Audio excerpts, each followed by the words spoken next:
So you go from being undefeated at WrestleMania, quite right to point that out, that's very important, to the Brawl For All, which we a lot has been said and written about the Brawl For All over the years, that crazy tournament.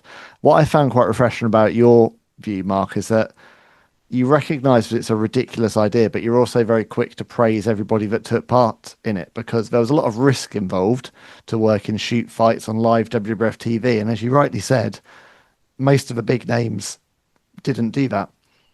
In the book, you're really open in talking about Bradshaw. And I know since those days in the WWF, you and JBL have become great friends, got good on very good terms. You really admire his charitable work. But back then, you said he was a bully, and that was a sentiment that I think is quite commonly shared in that era.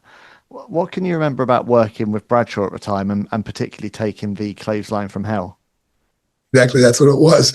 I knew he didn't like me, and it was very obvious. And when we wrestled each other, he was very, very stiff. When his power bombs, he felt like he was trying to put you right through the mat.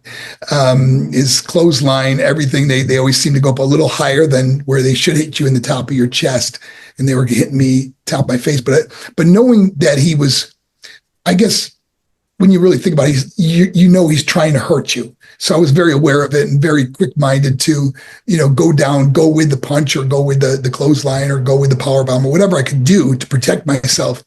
But knowing we did not like each other back then, when I had the opportunity to fight him in the Brawl For All, I was like excited about it, and I just couldn't wait. And plus, I think they're giving us an extra $5 or $10 to do those silly matches, But when we fought each other, it was 3 rounds and it went to a draw. It was like they're ready to take our gloves off. They're going, wait a minute, one more round, So we had to fight one more round.